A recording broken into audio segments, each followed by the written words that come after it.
Happy Christmas. Thank you. मला काही म्हणजे जास्तच बोलले, काही मला रेप्युटेशन वगैरे नसतं तसं काही नाही. कुठं तर वाचलेलं होतं तिथून. आज आपण क्रिसमस हा दिवस साजरा करत आहे. काही लोक त्याला मिनी क्रिसमस असं म्हणतात. आणि आज व्हॉट्सअपवर बरेच मला मेसेज आले, त्यामध्ये हॅपी एक्समस म्हणून म्हटलेलं आहे. आपण एक्समस साजरी करत नाही, कारण एक्स म्हणजे मॅथमॅटिकली बघितलं तरी अननोन फिगर आहे. X is called as unknown figure. आणि आपला प्रभू हा जिवंत परमेश्वर आहे, तो अननोन परमेश्वर नाही आहे. त्यामुळं आपण सेलिब्रेट करत असताना ख्रिस्त जन्म क्रिसमस हा दिवस साजरी करू. बरेच मेसेजेस आहेत. क्रिसमस 25 तारखेला येतो का दुसऱ्या कुठल्या दिवशी येतो, त्या गोष्टीमध्ये आपण जाणार नाही आहे. आणि मला त्या गोष्टीचं जास्त ज्ञान पण नाही आहे आपण बोलण्यासारखं. लहान असताना क्रिसमस म्हणजे माझ्यासाठी जे आपण नेहमी बघतो फिल्ममध्ये वगैरे किंवा व्हिडिओजमध्ये बघतो, क्रिसमस म्हटलं की नुसतं जायचं, सकाळी उठायचं लवकर, त्या दिवशी लवकर उठायला लागायचं. कारण सगळ्यांना अंघोळ करायची लवकर. चर्च त्यावेळेस सकाळी असायचं आपलं क्रिस्टियन चर्च. आता काही कारणास्तव दुपारी झालेलं आहे, पण सकाळचं असायचं. सकाळी 7 वाजता मला आठवते चर्च असायचं. त्यामुळे 4 वाजता उठायला लागायचं. स्टोव असायचा, स्टोव चालू करायचं, पाणी गरम करायचं, कपडे बदला, हे करा, लवकर जायचं. चर्चला जावा, यायचं, बिर्याणी खायचं आणि झोपायचं. फराळ असायचा, फराळ खायचं. ही म्हणजे आपण महाराष्ट्री त्यावेळेस क्रिसमस होता. पण जसं मोठा होत गेलो, वयानं नाही तर वचनामध्ये, वयाच्या 38 वर्षापर्यंत तुम्हाला बायबल म्हणजे ख्रिस्ती होतो, बायबल एवढं ज्ञात नव्हतं. पण नंतर काही कारणास्तव लोकांना बायबलचं ज्ञान द्यायला चालू केलं. आणि नंतर जसं वाढत गेलं त्यावेळेस समजायला लागलं की जे आपण साजरं करतो ते क्रिसमस नाही, तर आपण एकत्र येतो, सहभागिता घेतो, देवाचं वचन शेअर करतो, ते म्हणजे क्रिसमस आहे. हा जर डिसेंबर महिना बघितला तर त्याचं जर मनन केलं तर आपल्याला समजून येते की पूर्ण डिसेंबर महिना 1 तारखेपासून बाळासाहेबांनी आपल्यामध्ये वचन शेअर केलेलं आहे. देवाचं आपण गीतं गायलेली आहे, एकमेकाच्या घरी विजिट दिलेलं आहे, कॅरोल सिंगल केलेलं आहे, सहभागिता घेतलेल्या आहे. हे सगळं करत असताना आपण आपली दुःख, आपली वेदना, आपले कष्ट सर्वांचा आपल्याला विसर पडलेला आहे. का तर आपण ख्रिस्तमय झालेलो आहे. ज्यावेळेस ख्रिस्त आपल्या जीवनामध्ये येते त्यावेळेस आपल्याला काय होतं की त्या सर्व वाईट गोष्टीचं, दुःख, कष्ट याचा आपल्याला विसर पडतो.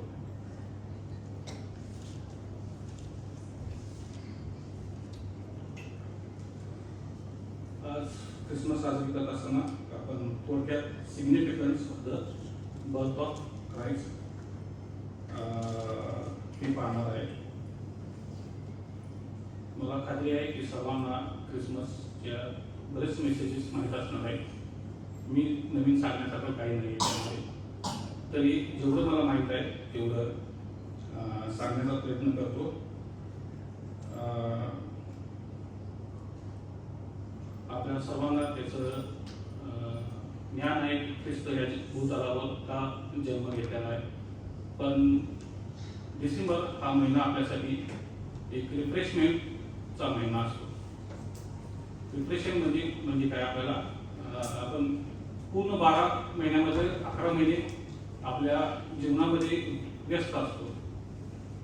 जरी आपण बायबल वाचत असलो किंवा प्रार्थना करतो तरी आपण जीवनामध्ये व्यस्त असतो. आपल्याला एक डिसेंबर असा महिना आहे की आपल्यासाठी तो रिफ्रेशमेंट महिना आहे. रिफ्रेशमेंट महिना म्हणण्यापेक्षा रिसेट महिना म्हणणार सोपं जाईल. रिसेट बघा, आपल्या आयुष्याला काय झालेलं असते, तो रिसेट झालेला असतो.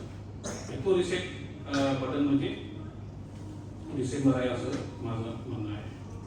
आजच्या म्हणण्यामध्ये जी बायबल वचने घेतलेली आहे, जास्त करून कलसिकास पत्र याचा पहिला अध्याय 15 ते 20 ही वचनं आहेत, त्याच्यावर आपण बोलणार आहे. बोलण्याआधी 2 शब्दांची प्रार्थना करतो. हे आमच्या सर्व समर्थ प्रभू परमेश्वरा, सुंदर सायंकाळची वेळ प्रभू तुझ्या चरणी घेऊन आलास. आज क्रिसमस साजरी करत असताना प्रभू, क्रिसमस संध्याकाळी तुझी वचनं शेअर करण्यासाठी मला निवडलंस, त्याबद्दल तुझी उपकार स्तुती करत आहे प्रभू. तुझी उपकार स्तुती करतो प्रभू. एक छोटासा मेसेज तयारी करत असताना प्रभू तुझी सहभागिता मला लाभली, त्याबद्दल तुझी उपकार स्तुती आहे प्रभू. बोलत असताना प्रभू माझा जीव, माझा आत्मा तुला समर्पित करतो प्रभू. तुझा पवित्र आत्मा माझ्या ओठांना स्पर्श करू दे प्रभू, आणि कुठलीही प्रभू वाईट गोष्टी किंवा चुकीचा संदेश माझ्या मुखातून न जाता योग्य असा संदेश जाण्यास मला सांगितलं मदत करतो. ही भक्ती तुझ्या केली तो प्रभू, इथून सर्व प्रॅक्टिस होतो तो तुझ्याच प्रेरणा घेऊन आम्ही मागून होतोय.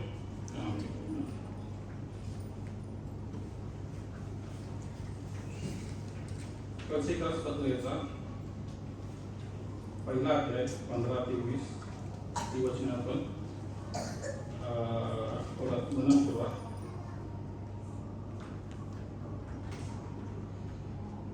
तो अदृश्य देवाचे प्रतिरूप आहे, तो सर्व उत्पत्तीत ज्येष्ठ असा आहे. वचन म्हणते की तो अदृश्य देवाचे प्रतिरूप आहे.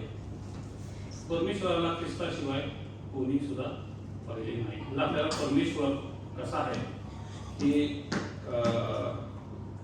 पाहायचे असेल तर आपल्याला काय ख्रिस्ताकडे पाहावे लागणार आहे. लहानपणी परमेश्वर म्हणजे एक वयोवृद्ध असा, लांब दाढी असणारा, पांढरा झालेला असलेला असा एक व्यक्ती आहे असं मला वाटायचं. आणि विशेष करून परमेश्वराची व्याख्या करत असताना त्याला जादू दोन्ही येते असं वाटायचं मला. कारण सगळ्या गोष्टी असं केली की गुण जातात परमेश्वराला. आणि विशेष म्हणजे परमेश्वराची व्याख्या म्हणजे काय, त्याला शाळेला जावं लागलं, लवकर उठावं लागलं हे वाटायचं. पण जसं मोठा होत गेलो तसं समजतं की परमेश्वर काय, त्याची धारणा काय.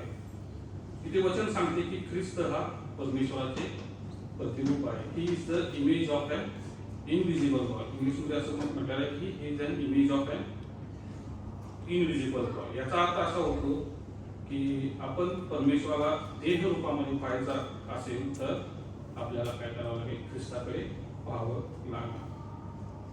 आता आपल्याला सर्व समजते की परमेश्वर कसा आहे, तो कसा दिसत होता, त्याला काय आवडते आणि त्याला काय आवडत नाही. एकदा परमेश्वरच्या 12 शिष्यांमध्ये एका शिष्यानं फिलिपानं ख्रिस्ताला विचारलं की आम्हाला परमेश्वर कसा आहे तो दाखव. योहानेचा 14वा अध्याय 8 ते 11 या वचनामध्ये दिलेला आहे की फिलिपा याने परमेश्वरला ख्रिस्ताला विचारलंय की आम्हाला परमेश्वर कसा आहे तो दाखव. त्यावेळेस ख्रिस्त त्याला म्हणतो की ख्रिस्त बोलला की ज्याने मला पाहिले आहे त्याने माझ्या पित्याला पाहिले आहे. याचा अर्थ काय आहे, ज्याने ख्रिस्ताला पाहिले त्याने परमेश्वराला पाहिले आहे. आता आपण पुन्हा ख्रिस्त हा त्याच्या दुसऱ्या आगमना दिवशीच पाहणार आहे. तोपर्यंत आपण त्याला त्याच्या वचनामधून काय करणार आहे, अनुभव घेणार आहे. ख्रिस्ताच्या 12 शिष्यांमध्ये आणि आपल्यामध्ये एक फार मोठा फरक होता.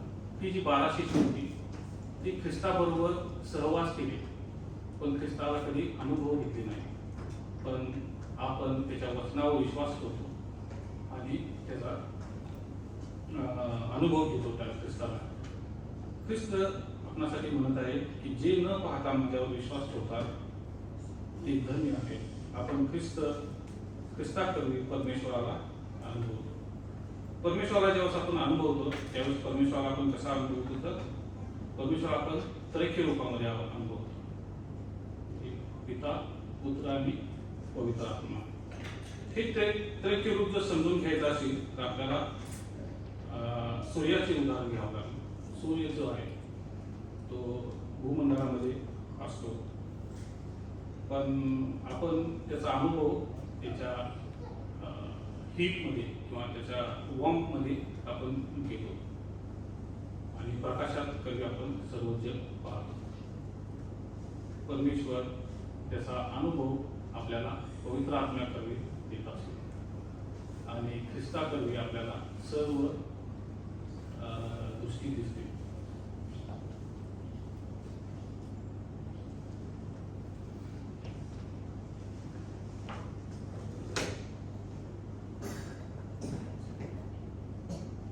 ख्रिस्त हा परमेश्वराचे प्रतिरूप आहे असं म्हटलेलं आहे. परमेश्वराला एक व्हिडिओ होता, व्हिडिओमध्ये असं पाहिलं की एक विदर्भी मुस्लिम माणूस एक पास्टर सोबत त्याचं बोलणं चाललं होतं. त्यामध्ये तो प्रश्न विचारतो त्या पास्टरला की तुमचा परमेश्वर तुम्ही म्हणत आहे, तुमच्या परमेश्वराला तुमच्या लोकांचे दुःख समजते का? त्याला म्हणजे दुःख होते का? तो रडतो का? त्याला भूक लागते का? त्याला तहान लागते का? त्या सर्व गोष्टी तो त्याला विचारत असतो. पण ज्यावेळेस आपण बायबलचा अभ्यास करतो त्यावेळेस आपल्याला समजतो की ह्या सर्व गोष्टी ख्रिस्ताला झालेल्या आहेत. ख्रिस्ताला भूक लागली होती, त्याला तहान लागली होती, त्याच्या अंगावर जखमा झाल्या होत्या, त्याच्या शरीरातून रक्त वाहिलं होतं.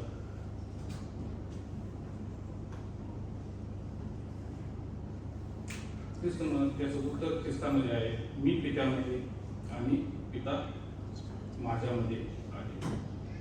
तो सर्व उत्पत्तीत ज्येष्ठ असा आहे.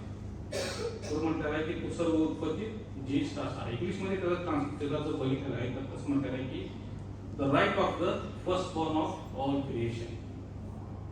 ग्रीक भाषामध्ये जर बघितलं तर तिथं फर्स्ट बॉर्नला जो शब्द आहे तो प्रोटोटोकस असा आहे, पण त्याचा प्रोटोटोकसचा खरा अर्थ फर्स्ट बॉर्न होत नाही. तर त्यांनी मराठीमध्ये जो ट्रान्सलेशन दिला आहे त्याच्यामध्ये त्यांनी व्यवस्थित ट्रान्सलेट केला आहे. त्याचा अर्थ आहे तो ज्येष्ठ आहे. ख्रिस्त हा उत्पत्तीत ज्येष्ठ आहे. त्याचे प्रतीक आपल्याला पुढच्या 16व्या वचनामध्ये पाहायला मिळतं. 16 वचन आपण बघितलं तर कारण आकाश व पृथ्वी असलेले दृश्य व अदृश्य असलेले राजे, अधिपती, सत्ताधीश किंवा अधिकारी असलेले जे काही आहे ते सर्व त्याच्यामध्ये निर्माण झाले. सर्व त्याच्याद्वारे व त्याच्यासाठी निर्माण झाले आहे. Praise the Lord. ज्याने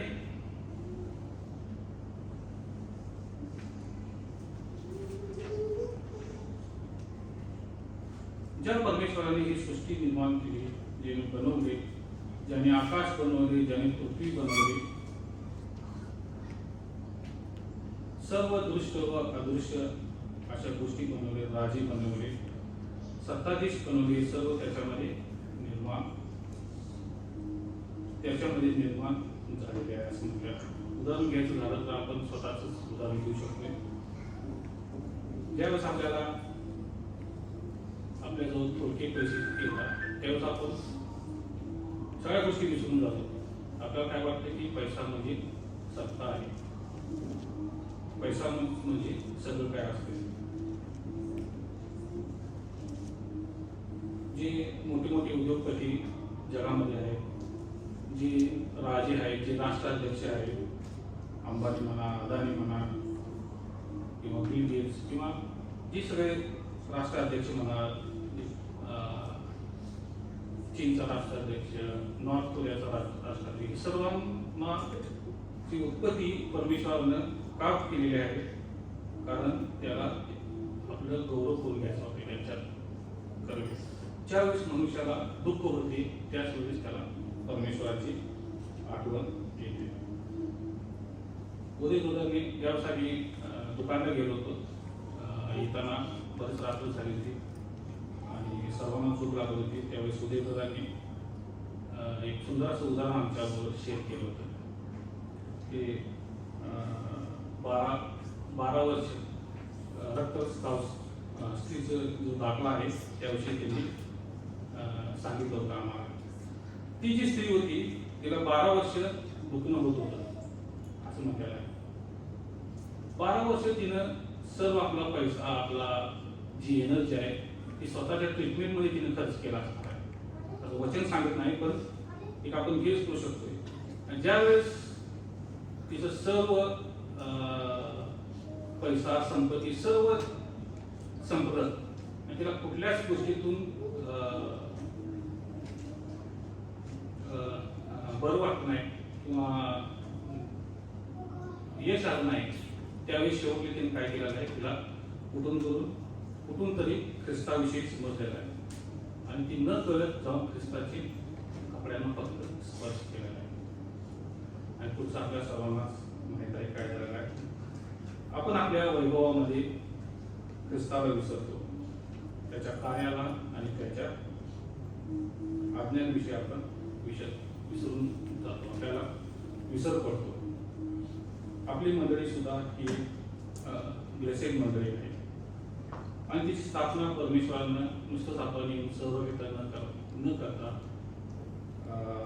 गोरगरीब लोकांसाठी मदत करण्यासाठी सुद्धा झालेली आहे. आणि मी पवारसाहेबांची विशेष आभार मानतो की यावर्षी या क्रिसमस या वर्षीपासून पवारसाहेबांनी आपण मंडळी म्हणून आपल्या मंडळीतर्फे 3 अनाथ आश्रम आणि एक वृद्धाश्रमाला आपण लहानशी का होईना एक गिफ्ट दिलेलं आहे. आणि हीच गोष्ट आपण येणाऱ्या काळामध्ये सुद्धा कायम अशी ठेवणार आहे. वचन 17 मध्ये जाऊया.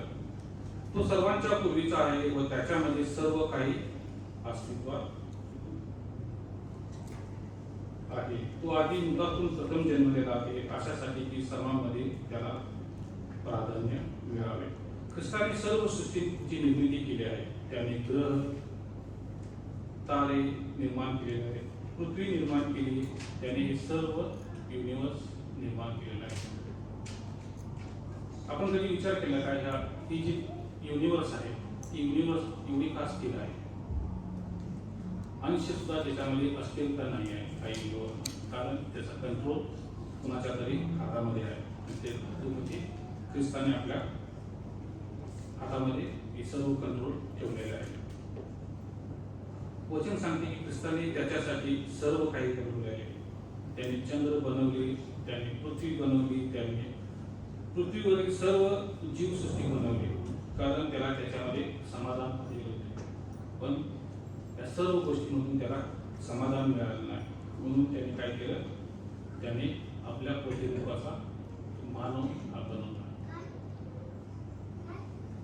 त्या मानवाबरोबर त्याला सहभागिता पाहिजे होती, पण काही कारणास्तव ती सहभागिता ख्रिस्तापासून दूर झाली होती आणि ती सहभागिता पुन्हा प्रस्थापित करण्यासाठी ख्रिस्ताने काय केलं की या पृथ्वीतलावर मानव रूपामध्ये जन्म घेतलेला आहे.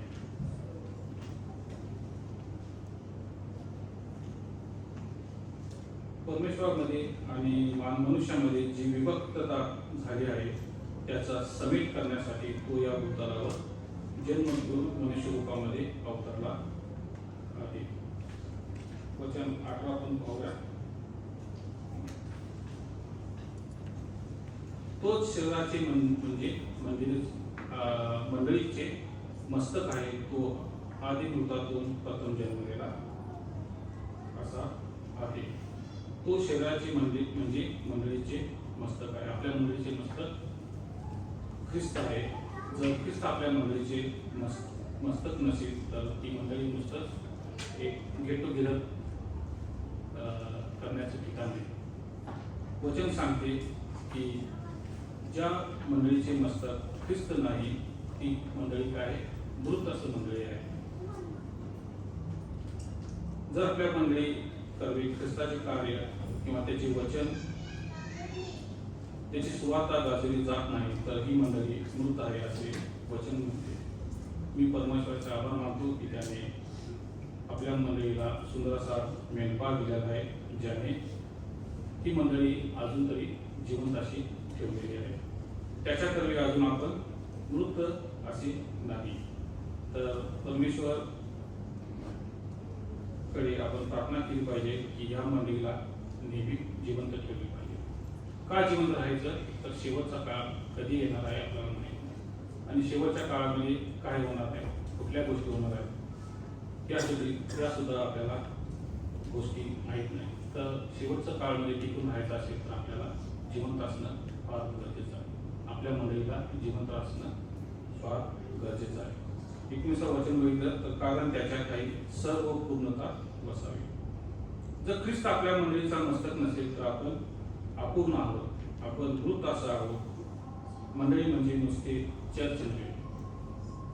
मागच्या वेळेस सुद्धा म्हटलं होतं की मंडळी म्हणजे नुसतं चर्च नाही तर मंडळी हे कुटुंब सुद्धा आहे. जर आपल्या कुटुंबाचं मस्तक जर ख्रिस्त नसेल तर आपलं कुटुंब काय आहे, एक मृत कुटुंब आहे. कुटुंबामध्ये भांडणं, तंटा, नाराजी हे सर्व येतात. का येतात तर आपण कुटुंबाचं मस्तक का ख्रिस्त नाही. ख्रिस्त जन्म साजरा करत असताना हीच वेळ आहे. जर आपल्या मंडळीचं मस्तक ख्रिस्त नसेल तर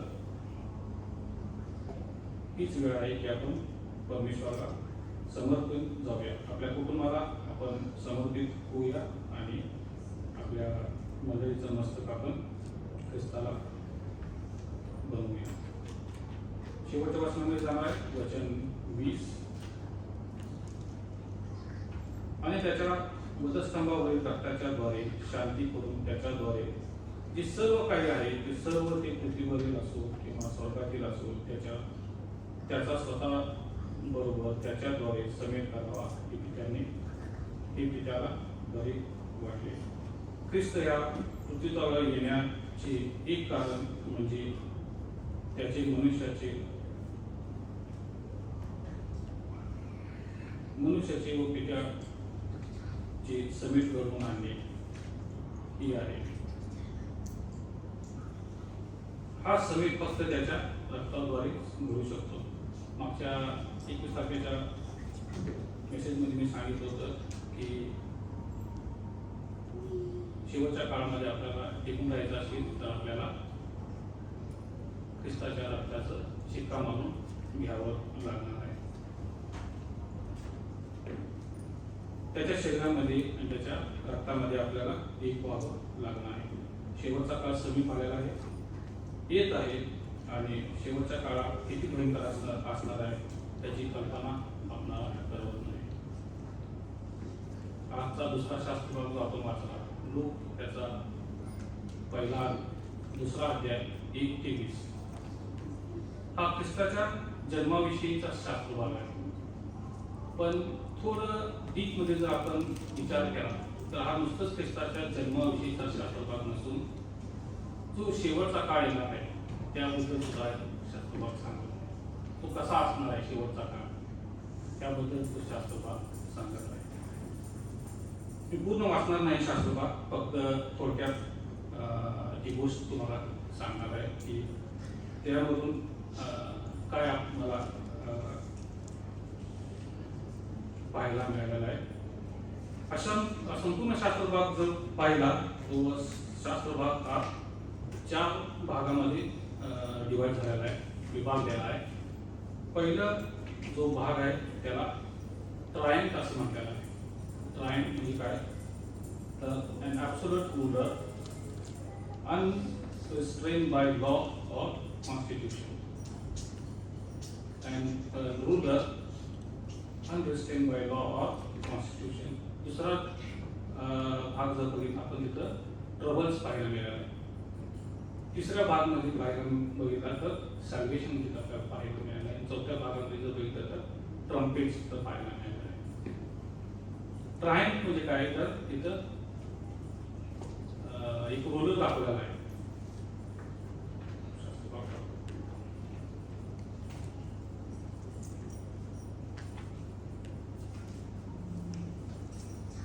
कैसर ऑगस्टस हा तिथं रुलर म्हणून दाखवलेला आहे. तर त्याच्या जीवनाविषयी थोडा अभ्यास केला तर त्याचं खरं नाव जर बघितलं तर त्याचं खरं नाव आहे ज्युलियस ऑक्टोविया आणि तो ज्युलियस सीझरचा दत्तक पुत्र आहे. ज्युलियस सीझर ज्यावेळेस मरण पावला त्यावेळेस तो दत्तक पुत्र असल्या कारणानं तो तिथं शासन झालेला आहे त्याचा. आणि त्यानं पुढे जाऊन काय केलेलं आहे की स्वतःचं नाव बदलून घेतलेलं आहे. ऑक्टोविया ठेवण्याऐवजी त्यानं काय केलेलं आहे ऑगस्टस ठेवलेला आहे. आणि ऑगस्टसचा अर्थ असा होतो की सेल्फ प्रोक्लेम रूलर और सेल्फ प्रोक्लेम गॉड असा होतो. म्हणून त्यानं तिथं स्वतःचं नाव काय केलेलं आहे कैसर ऑगस्टस असं ठेवलेलं आहे. ट्रायंट पहिली गोष्ट आपण तिथं पाहायला मिळते. रबल्स त्यानं ज्यावेळेस ही जगाची नावनिशी लिहावी ही जी आज्ञा सोडली त्यावेळेस त्यांनी कुठल्याही गोष्टीचा विचार केला नाही. लोकांना कशा प्रकारे अडचणीचा सामना करावा लागेल, कशा प्रकारे त्यांना दुःख कष्ट सामना करावा लागेल, आजारी लोकांविषयी त्यानं विचार केला नाही, दुःखी कष्टी लोकांविषयी त्याने विचार केला नाही, अपंग लोकांविषयी त्याने विचार केला. फक्त त्याने म्हटलं की जावा नावनिशी लिहून घ्या. आणि याचं उदाहरण आपल्याला मरिया आणि योसेफ यांच्या चिन्हामध्ये पाहायला मिळतं. मरिया ही 9 महिन्याची गरोदर आहे. काही दिवसामध्ये ती वागदत होणार होती. पण जी डिग्री त्यांनी त्यावेळेस काढली त्याने कुठल्याही गोष्टीचा विचार केला नाही, कुठल्या गोष्टी सोयी पण केली नाही त्यावेळेस की बाबा जावं आणि तिथं राहण्याची सोय असेल किंवा खाण्यापिण्याची सोय असेल, कुठल्याही प्रकारची सोय केली नाही ऑगस्टसने.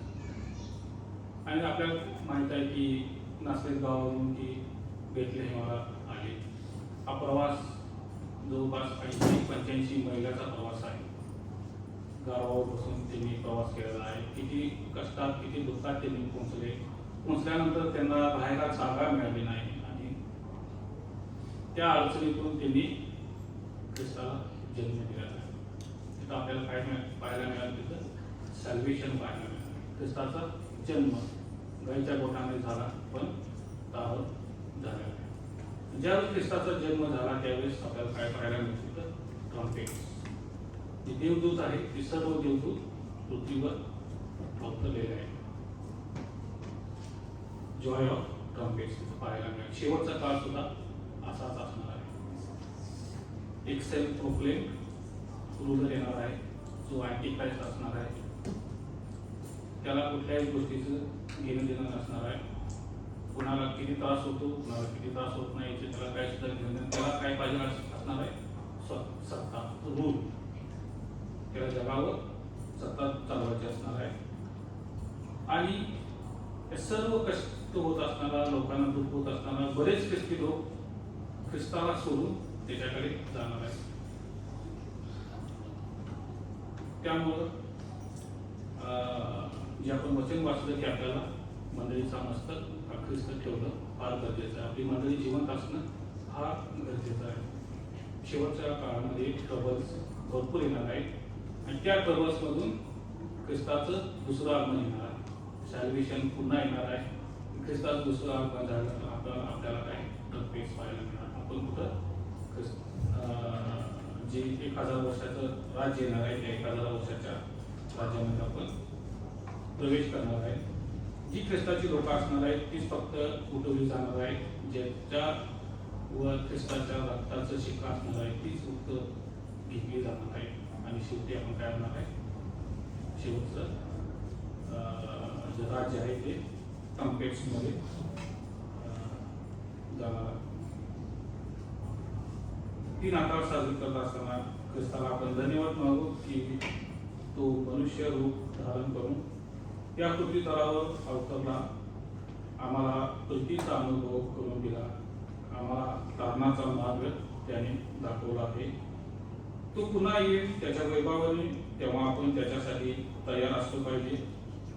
त्याची ह्या पृथ्वीवरची जगणे त्याच्या ह्या पृथ्वीवरची जन्म घेणे आपण साजरी करत असताना ही गोष्ट विसरली नसली पाहिजे की तो परमेश्वराचे प्रतीक आहे.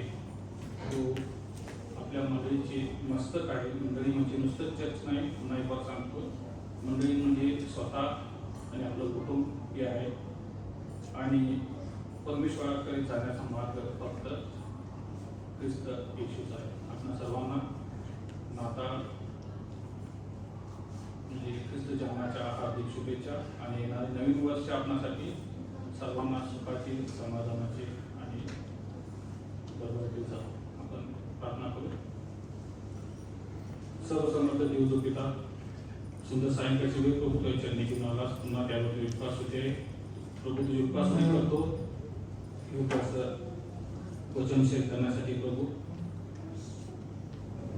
म्हणजे पूर्ण खात्री आहे की प्रभू चुकीचं काही बोलून नसेल. जर चुकीचं बोललं असेल तर तू करेक्ट करणार याची मला पूर्ण खात्री आहे. मागच्या मेसेजमध्ये माझ्या चूक झाली होती आणि मी तुझे धन्यवाद मागतो प्रभू की एका नेक्स्ट डेलाच तू माझी चूक मला दाखवून दिलीस. तुझ्या सेवकाकडे तू मला चूक दाखवून दिलीस आणि ती करेक्ट सुद्धा केली आहेस. त्या गोष्टी फारशी करताय प्रभू. आज सुद्धा जर काही चुकीचं बोललं असेल तर तुम्हाला माझी चूक दाखवून देणार आणि पुन्हा करेक्ट करणार याची मला पूर्ण खात्री कल्पना आहे प्रभू. की जन्मदिवस प्रभू तुझा साजरी करत असताना तुझं या जगामध्ये येणं पूर्ण झालेलं आहे प्रभू आणि तुझं दुसरं येणं विषय मी वाट पाहत आहे प्रभू. ते येणं कधी होणार आहे आम्हाला सुद्धा माहीत नाही आणि तुझं वचन सांगते की तुला सुद्धा माहीत नाही. फक्त तुझ्या पित्याला तुझं येणं माहीत आहे प्रभू. त्या येण्यासाठी प्रभू आम्ही तयार असणं फार गरजेचं आहे. आम्हाला तो आत्मा दे की आम्ही वाईट मार्गामध्ये न जाता तुझ्या मार्गामध्ये राहून तुझी वाट पाहण्यास आम्हाला सहाय्य शक्ती मदत करतो. पुन्हा एक पाहून मागतो प्रभू, सुंदर सायंकाळची वेळ तू दाखवला त्यामध्ये विकास होते प्रभू. त्या मंडळीवर प्रभू विपुलच आशीर्वाद पाठवू प्रभू. आज या मंडळीमध्ये आलेले आहेत प्रभू, जे भक्तीमध्ये सहभागिता झाले प्रभू, सर्वांना तुझा आशीर्वाद पाठवू प्रभू. जे येऊ शकले नाहीत प्रभू त्यांच्यावर आशीर्वाद पाठवू प्रभू. काही मंडळी आपल्या गावाला गेलेले आहेत, काही ड्युटीजमुळे येऊ शकले नाहीत प्रभू. पण प्रभू तुझा वरदस्त त्यांच्यावर सदा असणार याची आम्हाला पूर्ण खात्री करतो. सर्व प्रभू तुझ्या मागण्या करण्यापेक्षा तुझं